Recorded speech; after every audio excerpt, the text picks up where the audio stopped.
কিন্তু ঘুমের জন্য যে ট্যাবলেট খাওয়া লাগে রিক্সাওয়ালা এটা জানেই না। ওর যেখানে রাইত ওইখানেই ওর মাথা বিছনায় লাগতে দেরি, ওর ঘুম আসতে দেরি হয়। ওর ঘুমে নাকের ডাকের আওয়াজে ট্রাকের ইঞ্জিনও ফেল।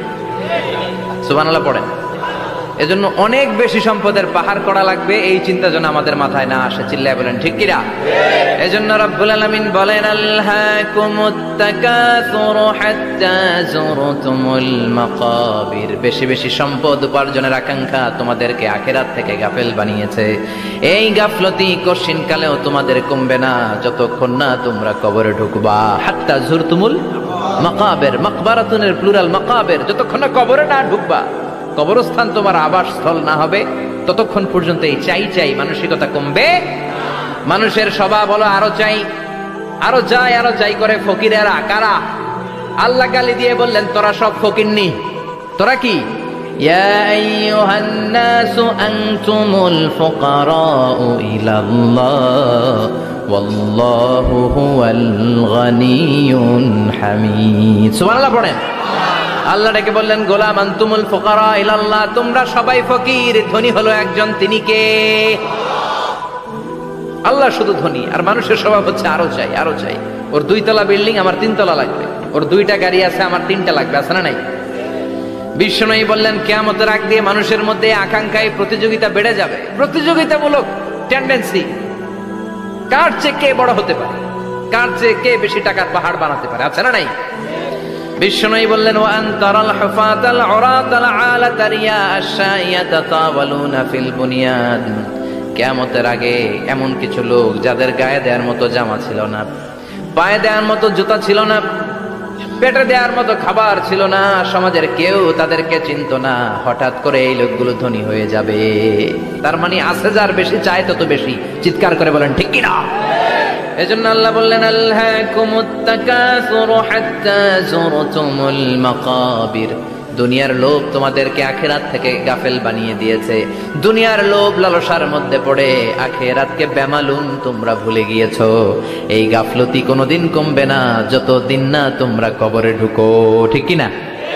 সম্পদ উপার্জনে ইসলাম বাধা দেয় না, কিন্তু সম্পদ হৃদয়ে স্থান দেয়া যাবে না। সম্পদ উপার্জন করতে হবে, খরচ করে ফেলতে হবে। বেশি সম্পদশালী হতে হলে আল্লাহ সন্তুষ্টির জন্য যাকাত দিতে হবে। কে দিতে হবে?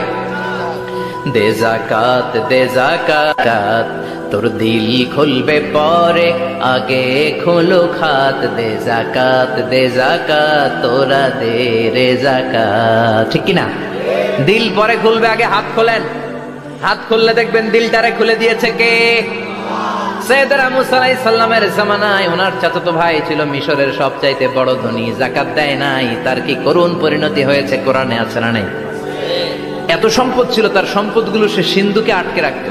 আর এই সিন্ধুকের চাবিগুলো আলগানোর জন্য, কাঁধে নেওয়ার জন্য 10 জন লোক লাগতো।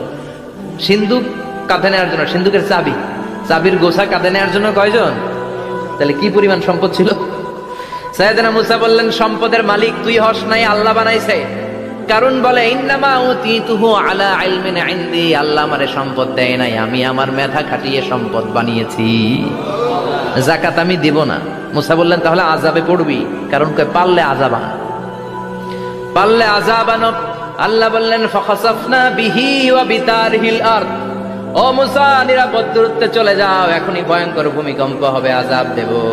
কারণ সহ কারণের সব সম্পদ আমি জমিনের ভেতরে ঢুকায়া দেব।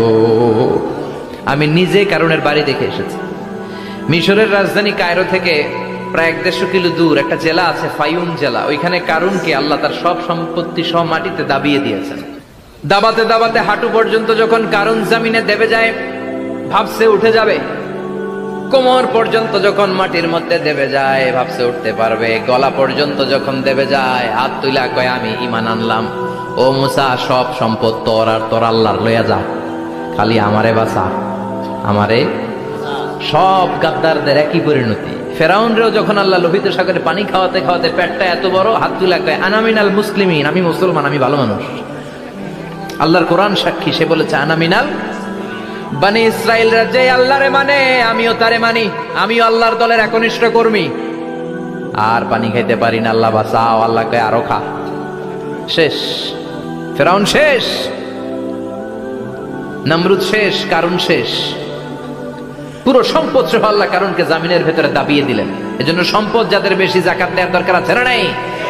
দারিদ্রতা বিমোচনের জন্য জাকাত দিবেন। জাকাতের শাড়ি লুঙ্গি এইভাবে না, অনেকে কিন্তু দেয় জাকাতের শাড়ি, জাকাতের লুঙ্গি, জাকাতের গামছা, এরকম ডাকাইত আছে না নাই? বাংলাদেশে এমনও হয়েছে জাকাতের শাড়ি দিবে বলে সে পত্রিকায় নিউজ করেছে, আর ওই শাড়ি আনার জন্য শাড়ি দিবে 5,000 মানুষ এসেছে 5 লক্ষ। পদপৃষ্ঠ হয়ে 11 জন নারী এক জায়গায় মারা গিয়েছে। কিয়ামতের দিন আল্লাহ বিচারের কাঠগড়ায় এই বিজনেস ম্যাগনেটকে দাঁড়িয়ে সেদিন জিজ্ঞাসা করবে যে কেন তুই এদেরকে কষ্ট দিয়েছিলি? চিল্লা এখন ঠিক কিনা? এদের মৃত্যুর দায়ভার এই শিল্পপতি এড়াতে পারবে না। জাকাতের শাড়ি, জাকাতের লুঙ্গি বিতরণের জন্য আল্লাহ তোমার ধনী বানায় নাই। ধনীদের দায়িত্ব হলো গরিবের হাতে সম্পদ পৌঁছে দেয়া। ওফি আমওয়ালিহিম হাক্কুন লিসাইলি ওয়াল মাহরুম। গরিব আমার কাছ থেকে সম্পদ আর জাকাত নিয়ে সে আমার প্রতি করুণা করেছে। আমি জাকাত দেই বলে আমি কোনো দয়া দেখাই নাই। কথা বুঝতে পেরেছেন? আইডিয়াটা ক্লিয়ার করে নেন। জাকাত দেয়া আমার জন্য কি? কথা বলেন, ফরজ। আর যে জাকাত নেয় তার জন্য জাকাত খাওয়া কি ফরজ? আমি গরিব মানুষ, আমি জাকাত খাবো না, না খাইয়া থাকুম, রোজা রাখুন। কথা কন। আমার যে জাকাত নেওয়া লাগবে এমন কোনো কথা নেই, কিন্তু আমি যে ধনী আমার দিতেই হবে, এটা ফরজ। তার মানে আমি দিয়ে আমি দয়া করি নাই, ও নিয়ে আমারে বাঁচাইয়া দয়া করে গেছে। চিৎকার করে বলো ঠিক কিনা? ইসলাম বলে রাস্তার এক পাশে 5 তলা আর এক পাশে গাছতলা, এটার নাম ইসলাম না। ওফিয়ামু আলিহিম হাক্কুন লিসাইলি ওয়াল মাহরুম। খেটে খাওয়া মানুষ, সুবিধা বঞ্চিত মানুষদের দ্বারে যে তুমি জাকাতের টাকা পৌঁছে দাও। জাকাতকে ফরজ করা হয়েছে দারিদ্রতা বিমোচনের জন্য। আপনি শাড়ি লুঙ্গি দিলে কি হবে? ওরে শাড়ি দিচ্ছেন দুপুরে, রাত্রেবেলা ও আরেক জায়গায় লাইন ধরে আছে, বিরিয়ানির প্যাকেট দিতেছে ওইখানে। কথা কন। সারাটা বছর ও জাকাতের টাকা নেবে, ওর কিচ্ছু হবে না। বরং এমন কিছু তাকে করে দিতে হবে যেটা দিয়ে সে ফ্যামিলি লিড করতে পারে। একটা সিএনজি কিনে দেন, ওই ফ্যামিলিতে কোনো যুবক থাকলে সিএনজি চালায়া, অটো চালায়া ফ্যামিলিটারে চালাবে। একটা টঙের দোকান করে দেন, চায়ের দোকান, চা বিক্রি করে ফ্যামিলিটারে চালাবে। অস্ট্রেলিয়ান একটা গাই কিনে দেন, গরুর দুধ বিক্রি করে তার ফ্যামিলি চলবে। কিংবা মাছের একটা খামার করে দেন, মুরগির খামার করে দেন, ঠিক কিনা? ওমরে ফারুক বলতেন এমন ভাবে জাকাত দাও যাতে করে যাকে জাকাত দিয়েছে জীবনে কোনোদিন সেজন্য আর কারো কাছে যে হাত পেতে জাকাতের জন্য দাঁড়িয়ে না থাকে। এই বিধানটা কার? এজন্য আল্লাহ বললেন আলহাকুমুত তাকাসুরু হাত্তা যুরতুমুল মাকাবির। দুনিয়ার লোভ লালসা তোমাদের কমবে না যতদিন না তোমরা কবরে ঢুকো। কার কথা? চিল্লায় বলেন কার? এজন্য দুনিয়ার প্রতি যে আমাদের লোভ, এটা কি বাড়াইতে হবে না কমাইতে হবে? এই দুনিয়ার জীবন এটা ক্ষণিকের। আমাল হায়াতুদ দুনিয়া ইল্লা মাতাউল গুরুর। এটা ভোগের সামগ্রী, আজ আছে কাল না, এটা হাতের ময়লা। দুনিয়ার এই জীবনের দৃষ্টান্ত হচ্ছে 4টা স্বর্ণের টুকরা আর 3টা লাশের মতো। স্বর্ণের টুকরা 4টা, চিৎকার করে বলেন তো কয়টা? লাশ 3টা, জোরে বলেন কয়টা? অনেক অনেক আগের যুগের 3 জন যুবক জীবিকার তাগিদে তারা বের হয়েছে কর্মসংস্থান করে খাবে।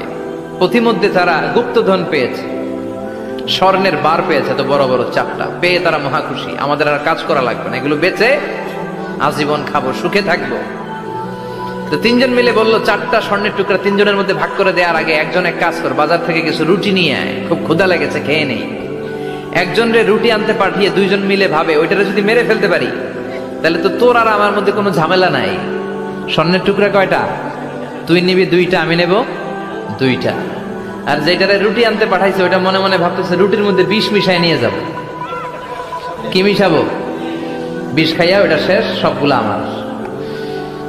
তো বিষ মিশায় নিয়ে আসছে, আর আগের পরিকল্পনা অনুযায়ী এই 2 জন মিলে তাকে নৃশংসভাবে হত্যা করেছে। হত্যার পরে কয় প্রচন্ড ক্ষুধা লাগছে, লো আগে খায়া লই। 2 জন মিলে বাজার থেকে আনা বিষ মাখানো রুটি খেয়ে ওই 2টাও শেষ। স্বর্ণের জায়গায় স্বর্ণ পড়ে আছে, স্বর্ণগুলো নেয়ার মতো মানুষ আর নাই, ঠিক কিনা? এজন্য মানুষের এই চাহিদা কমবে না। বিষ্ণু বলেন লাউ আন্না লিকুল্লি ইবনে আদম ওয়াদিয়ান মিন যাহাব আহাব্বা আই ইয়াকুনা ইলাইহি ওয়াদিয়ান। আল্লাহ প্রত্যেককে, আমাদের প্রত্যেককে যদি একটা করে স্বর্ণের পাহাড়ের মালিক বানিয়ে দেয়। কয়টা করে পাহাড় দেখছেন কোনোদিন? কই দেখছেন? চিটাং গেছিলেন? এই চট্টগ্রামে গেলে দেখা যায় কি পাহাড়। এই একটা পাহাড় স্বর্ণের, এক একটা স্বর্ণের পাহাড়ের মালিক যদি আমাদের এক একজনকে বানায় দেওয়া হয়, এরপর আমরা চাবো আরেকটা স্বর্ণের পাহাড়ের মালিক কেমন করে হওয়া যায়। আচ্ছা বলেন তো, একটা স্বর্ণের পাহাড় আমার 14 পুরুষ বিক্রি করে খাইলো শেষ করতে পারবো এটা? তো আরেকটা কেন লাগবে আমার? ওয়ালাই আমলা আফাহু ইল্লা তুরাব। বিষ্ণু বলেন কবরের মাটি যতক্ষণ না তোর মুখে না ঢুকবে তোর এই চাওয়া চাওয়া খাই খাই সব বন্ধ হবে না।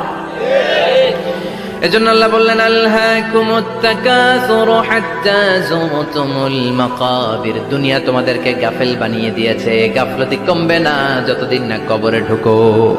কবরে ঢুকা লাগবে, কবরে ঢুকা লাগবে না? কবরে আমাদেরকে যেতেই হবে, যেখানেই থাকেন। কবরের প্রশ্ন আছে না নাই? অনেকে বলে হুজুর বিমান হামলায় মারা গিয়েছে, বিমান জ্বলে পুড়ে ছাই হয়ে গিয়েছে, তার কবর কোথায়? তার আত্মাটা যেখানে আছে ওই জায়গায় প্রশ্ন আছে না নাই? অনেকে বলে হুজুর সাগরের মধ্যে পড়ে মারা গিয়েছে, তিমি মাছ খেয়ে ফেলেছে, তার কোনো অস্তিত্ব নাই, কিন্তু তার রুহুটা আছে না নাই? প্রতিটা রুহু সংরক্ষণ করে কে? প্রত্যেকটা আত্মা আল্লাহর কাছে সংরক্ষিত থাকে। প্রতিটা রুহু, প্রতিটা মানুষ মালাকুল মাউতকে দেখতে পায়। আপনিও দেখবেন, আমিও দেখব। মুমিনদের কাছে এসে মালাকুল মাউত একজন যুবকের বেশে সাদা ধবধবে জুব্বা পরে সুগন্ধি মেখে মুমূর্ষু ব্যক্তির শিয়রে বসে বসে বলে ইয়া আইয়াতুহান নাফসুল মুতমাইন্না, হে প্রশান্ত আত্মা, উখরুজি ইলা মাগফিরাতিল্লাহি ওয়া রিদওয়ানি, আল্লাহর ক্ষমা আর দয়ার দিকে বের হয়ে আসো। বলা মাত্রই মুমিনের আত্মাটা স্মুথলি বের হয়ে আসে। কাফান মিন আকফানিল জান্নাহ, হানুত মিন হানুতিল জান্নাহ, জান্নাত থেকে আনা সুগন্ধি কাফনের মধ্যে পেঁচিয়ে তিনি রূহটাকে নিয়ে ইল্লিনে চলে যায়। সরাসরি দেখে মালাকুল মাউতকে। আর যারা ইসলাম বিরোধী, কোরআন বিরোধী, তাদের সামনে এসে মালাকুল মাউত ত্রাস সৃষ্টি করে। আগে ধমক। হাইওয়েতে মাঝে মাঝে ডাকাতি হয় না? বাসগুলোর মধ্যে যখন ডাকাতি হয়, বাসে থাকে 50 জন, ডাকাত ঢুকে 5 জন, এই 5 জনের ভয়ে সবগুলো পেশাব করে দেয়।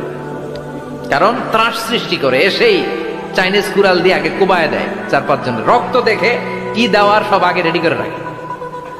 মালাকুল মাউত এসে কাফের নাস্তিক মুশরিকদের সামনে সেরকম একটা ত্রাস সৃষ্টি করে, ভয়ে লোকটা কাঁপতে থাকে।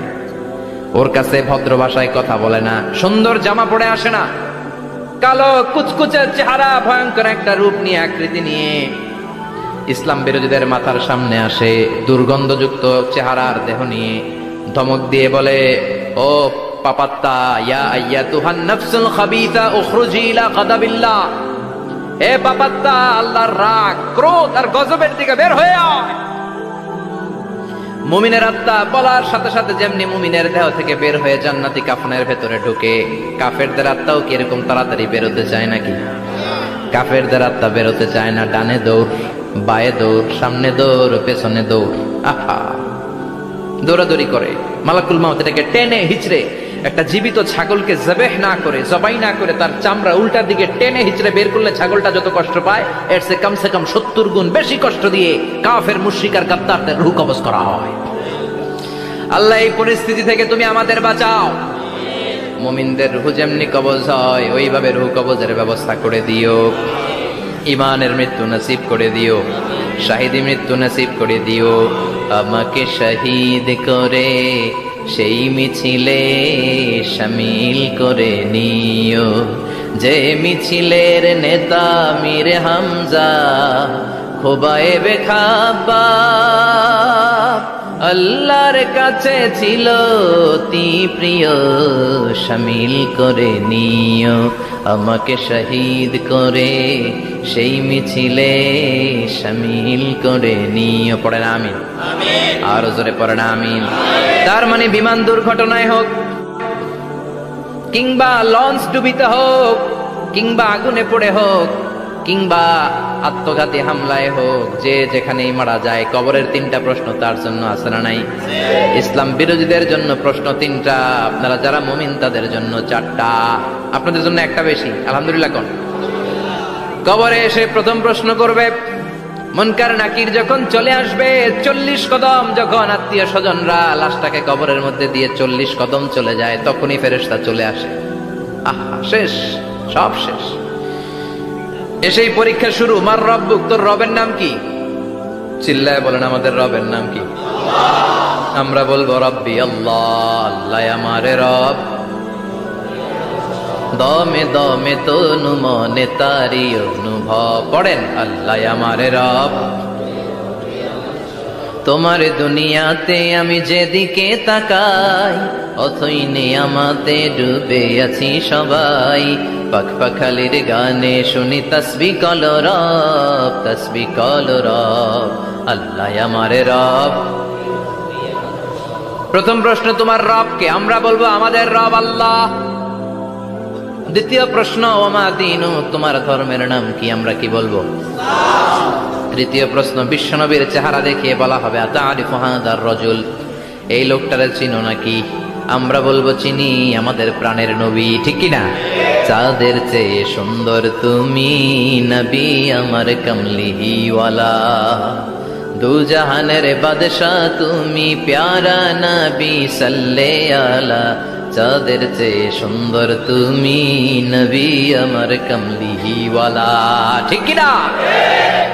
তিনটা প্রশ্নের যথাযথ উত্তর যখন দিয়ে দিলেন, আপনার জন্য অতিরিক্ত আরেকটা প্রশ্ন করা হবে, ওয়ামা ইলমুক, তোমার নলেজ কি?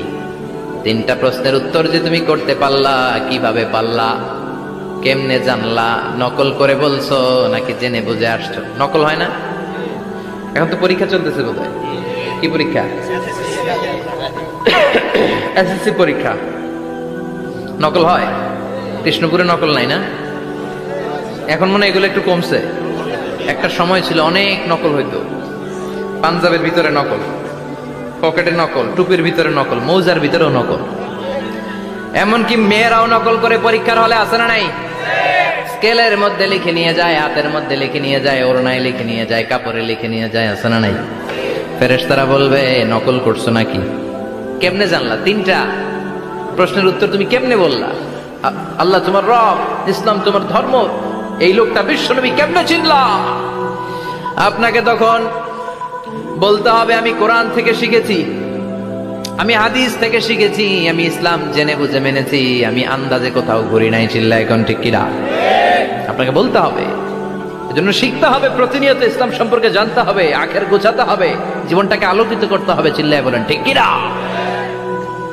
চারটা প্রশ্নই যখন হয়ে গেল, ফেরেশতারা বলবে আহলান ওয়া সাহলান ওয়া মারহাবান বিক, খোশামদেদ, কংগ্রেচুলেশন, খোশামদেদ, কংগ্রেচুলেশন, সব প্রশ্নের উত্তর তুমি পেরেছো। ফায়ুফসাহু লাহু কবরুহু ৭০ যিরাআন, আপনার কবরটারে ৭০ হাত লম্বা করে দেয়া হবে। ওয়া ইফতাহু লাহু বাবুন ইলাল জান্নাহ, আপনার কবর থেকে জান্নাতের দিকে দরজা খুলে দেয়া হবে।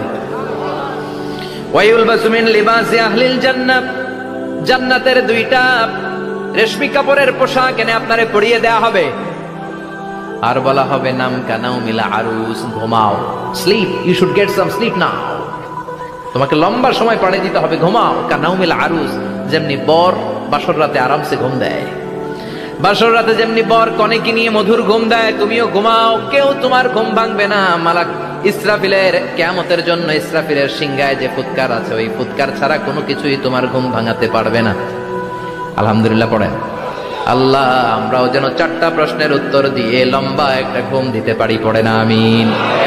ওয়াম্মাল কাফির ওয়া আহলুশ শিমাল, আর ইসলাম বিরোধী যারা, তাদের সামনে আসবে মালাকান আসওয়াদান আজরাকান, কৃষ্ণ বর্ণের দেহ, নীলাভ বর্ণের দুটো চোখ, গায়ের রং কালো, চোখের রং নীল। দেখতে কেমন লাগে? আলিফ লাইলার ভূতের মতো।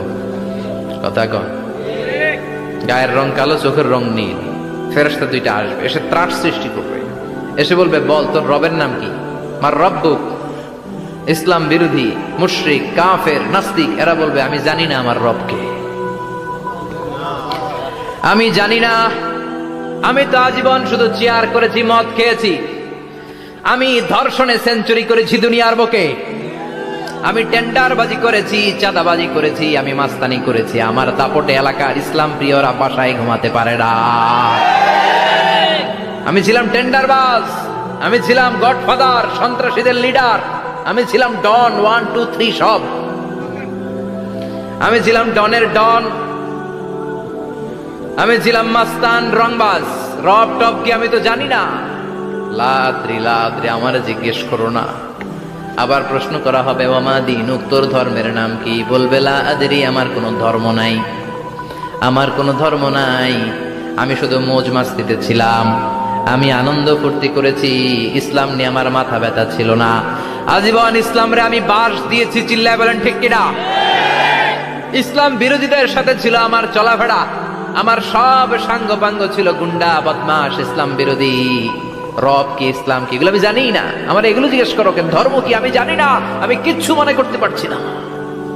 3 নম্বর প্রশ্ন করা হবে, আতারিফু হাদার রাজুল, দেখো তো এই লোকটারে চিনো কিনা? কয় না, চিনি না, তবে মনে হয় এই লোকটারে দুনিয়ার বুকে আমি গালি দিতাম, এই লোকটার বিরোধিতা করতাম, ব্লগের মধ্যে এই লোকটার ব্যাপারে কুৎসা রটনা করতাম, এই লোকটার কার্টুন বানিয়ে আমি হিংসা ছড়িয়ে দিতাম, এই লোকটার ব্যাপারে আমি এলাকার মধ্যে অপপ্রচার চালাতাম। ফেরেশতারা বলবে তাই? এই ছিল তো ডিউটি। দাঁড়া, এখনই আমাদের খেলা শুরু, এখনই শুরু। ফায়ুতরাকু বিমাতারিকা মিন হাদিদ, লোহার একটা হাতুড়ি দিয়ে মাথা থেকে পা পর্যন্ত পিটানো হবে, পিটিয়ে ওর গোশতর হাড্ডিগুলোকে থেতলে ফেলা হবে। ওয়ায়ুকালু লিল আরদি ইলতাইমি, কবরের দুই পাশের মাটিরে বলা হবে এবারে দুই দিক থেকে তোরা চাপ দে। চাপ দেয়া হবে, ধাক্কা ধাক্কি করেও সে সুবিধা করতে পারবে না। মাটি আস্তে আস্তে আস্তে আস্তে দেহের দুই দিকে লেগে এমন জোরে দুইটা চাপ দিবে, ফাতাখতালিফা আদলাউহু, তার ডান পাশের পাজরের হাড্ডি বাম দিকে ঢুকে যাবে, বাম দিকের হাড্ডি ডানে চলে যাবে। বিশ্বনবী বললেন এই হাতুড়ি দিয়ে পিটানোর শাস্তি, কবরের চাপ দেওয়ার শাস্তি চলতেই থাকবে হাত্তাল কিয়ামা, কিয়ামত পর্যন্ত।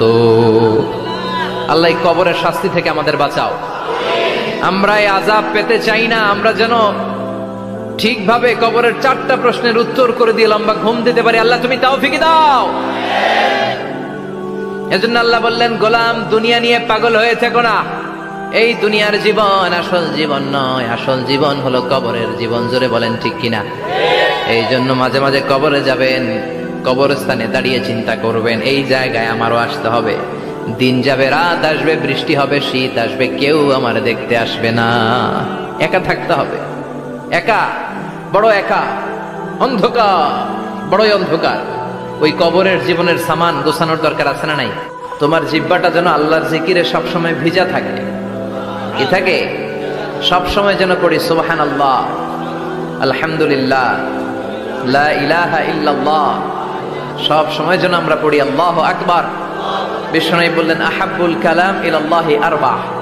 খেয়াল রাখবেন, আল্লাহর কাছে সবচেয়ে প্রিয় কথা 4টা। কয়টা? আহাব্বুল কালামি ইলাল্লাহি আরবা। আল্লাহর কাছে সবচাইতে প্রিয় কালাম হচ্ছে 4টা।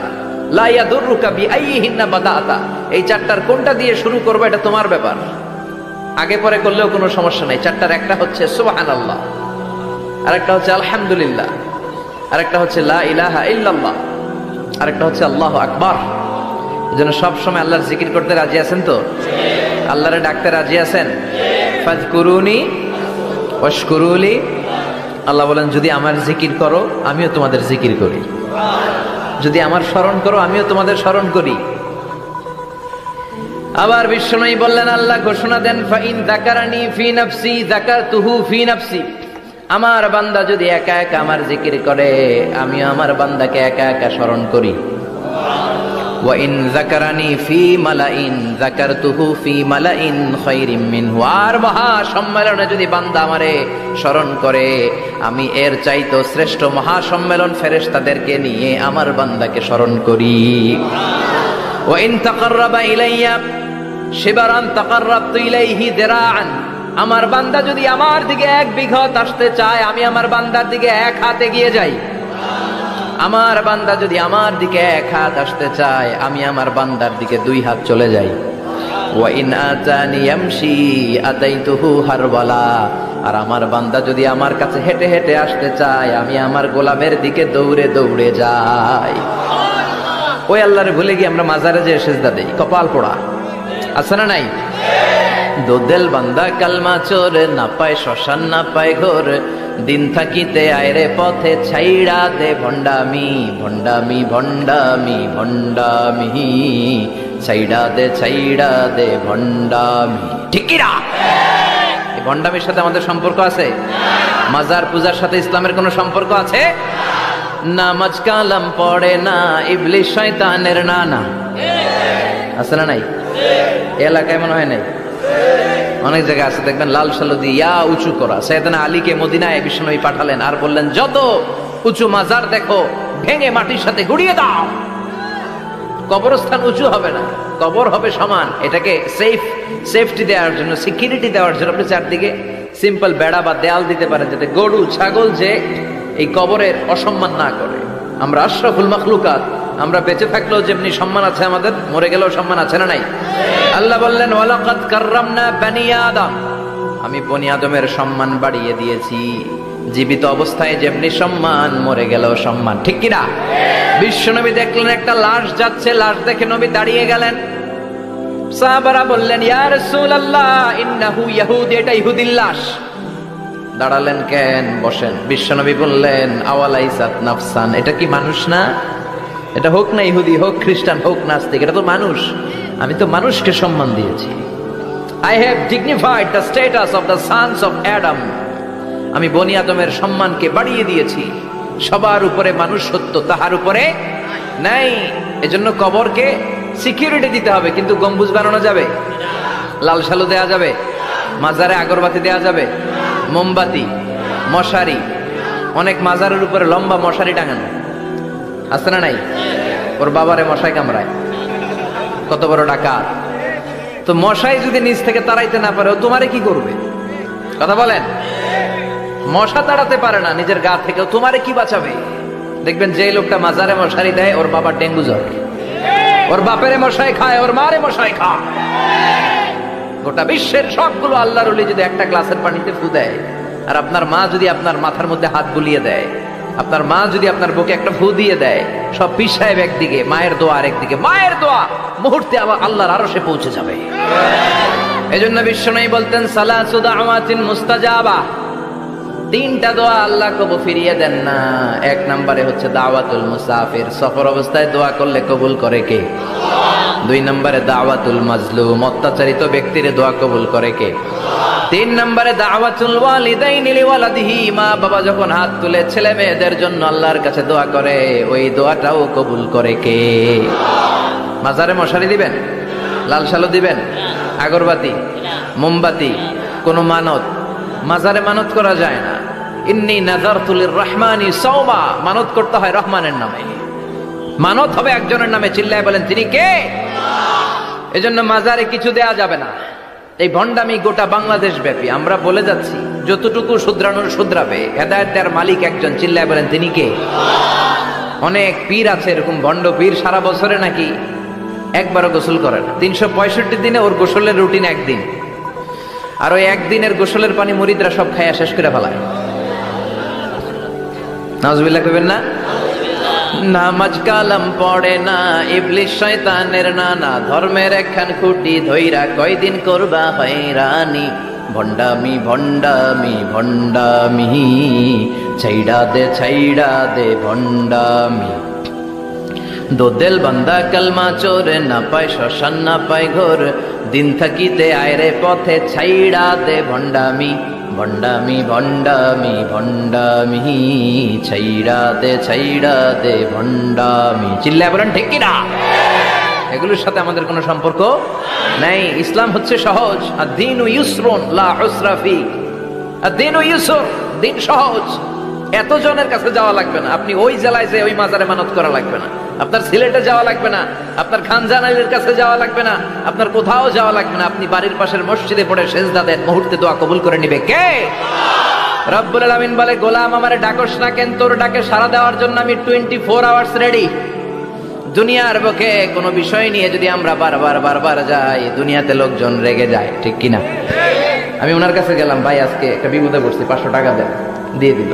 এরপরের দিন আবার গেলাম, দিল। পরশু দিল, তরশু গেলে চেঁচা দিয়ে দিবে, একটা মাইট দিয়ে দিবে, ঠিক কিনা? কি পাইছো তুমি? প্রতিদিন 500 টাকা। বারবার কোন একটা ইস্যু নিয়ে কারো কাছে যাওয়া যায় না, এটা লজ্জার বিষয়, ঠিক কিনা? কিন্তু আল্লাহর বিষয়টা উল্টো। সুনানে তিরমিজির বর্ণনা, ইন্নাহু মান লাম ইয়াসআলিল্লাহ ইয়াগদাব আলাই, কোন বান্দা যদি কোনো বিষয় নিয়ে, কোনো ব্যাপার নিয়ে আল্লাহর কাছে বারবার না যায়, আল্লাহ তার উপর রেগে যায়। এজন্য আল্লাহর কাছে বারবার যাওয়ার দরকার আছে না নাই? আপনার মনের জ্বালা যন্ত্রণা পূরণ করে দিতে পারে কে? এটার নাম তাওহীদ। এক আল্লাহ কেন্দ্রিক হওয়া, আল্লাহ সেন্টার্ড। আমাদের সবকিছু হবে আল্লাহ কেন্দ্রিক। বিপদে আপদে যে কোনো পরিস্থিতিতে সবার আগে কার কাছে যাব? এটার নাম তাওহীদ, এটার নাম তাওহীদেরই মুর্শিদ আমার মুহাম্মাদের নাম বলো, মুহাম্মাদের নাম। আল্লাহর নাম জপলে বুঝতে পারি আল্লাহরই কালাম বলো, মুহাম্মাদের নাম।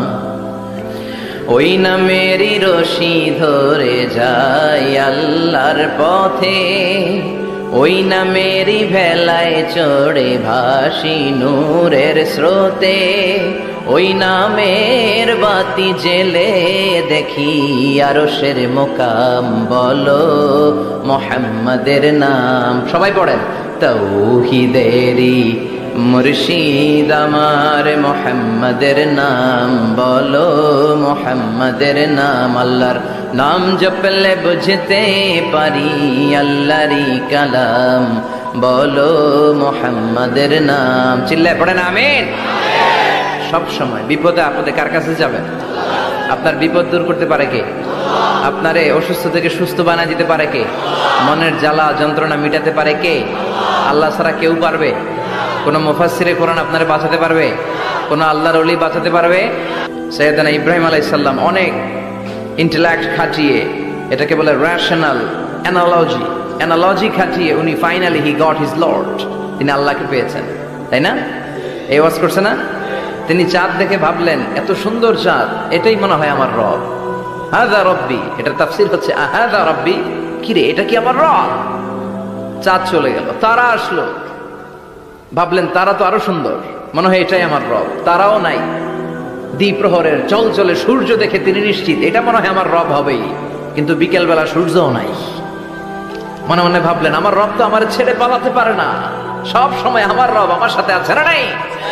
তখন তিনি বললেন ওয়াজ্জাহাতু ওয়াজহিয়া লিল্লাযী ফাতারাস সামাওয়াতি ওয়াল আরদা হানিফান ওয়া মা আনা মিনাল মুশরিকিন। এমন দিকে আমি মুখ ফিরালাম, আমি চাঁদের দিকে মুখ ফিরাই না, আমি তারার দিকে মুখ ফিরাই না, আমি দ্বিপ্রহরের জলজলে সূর্যের দিকেও মুখ ফিরাই না, আমি এমন রবের দিকে মুখ ফিরাই যিনি সব সময় থাকেন, সব কিছু দেখেন, তিনি সব করতে সক্ষম। চিল্লায় বলেন ঠিক কিনা? ওমা আনা মিনাল মুশরিকিন, তিনি অ্যানাউন্স করে দিলেন আমি মুশরিক নই। We have to go back to you lord, we have to go back to our lord. আমাদেরকে আমাদের রবের কাছে ফিরে যেতে হবে, নাকি আজীবন থাকবেন? কথা বলেন। চলে যেতে হবে। কখন যে কে চলে যায় তার কোনো ঠিক নাই, হ্যাঁ, কেউ জানি না, কিন্তু এতটুকু জানি যে চলে যাব। গত কয়েকদিন আগে এদেশের আপকামিং একজন ইয়াং স্কলার হুট করে চলে গেলেন। নাম শুনছেন? কি নাম? হ্যাঁ, শাহাদাত ফয়সাল। আমাদের বয়সে বা আমাদের চেয়ে ছোট, আপকামিং মধ্যম পন্থার একজন আলেম ছিল, চলে গেল।